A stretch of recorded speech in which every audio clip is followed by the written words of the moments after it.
ॐ नमस्ते रुद्रमन्यवतो तैषवे नमः बाहुभ्यङ्मुदते नमः जाते रुद्रशिवा तनूरघोरा पापकाशिनी त्वया न तन्वासन्दमया गिरिशन्ता विचाकसीः जामिथुं गिरिशन्तः ते विवर्धतवे शिवां गिरित्रतां कुरुमा विपुंसीः पुरुषं जगत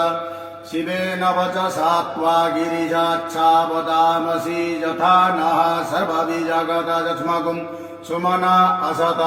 अद्यवोचदधिवक्ता प्रथमो दैव्योऽभिषक महिश्च सर्वाञ्जं भयं सर्वास्य जातु धन्यो धराचीः पराशुभ असौ जस्ताम्रो अरुणौ तव व्रोः सुमङ्गलः जेतैनकुं रुद्रा अभितोऽधिकुधृताः सहस्रशो गुंहेडयीमहे असौजो बसर्पति नीलग्रीवो विलोहितः उतैनं गोपा अदृशन्नदृहाज्यः सदृष्टो मृडयाति नः नमोऽस्तु नीलग्रीवाय सहस्राख्यायमीढुषे अथोदे अस्य सत्वानोऽहं तेभ्यो करं नमः रमुञ्च धन्वनस्तमुभयोरार्यो ज्याम्म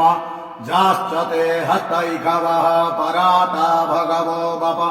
ॐ विजयं धनुः कपर्दिनो विशल्यो माणवाम् उत अनेशन्नस्य जा इकव आभुरस्यन्निखङ्गधीः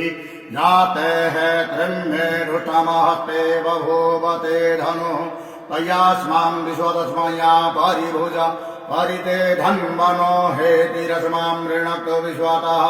अथो जैकुरिस्तवारे अस्मन्निधेहितम्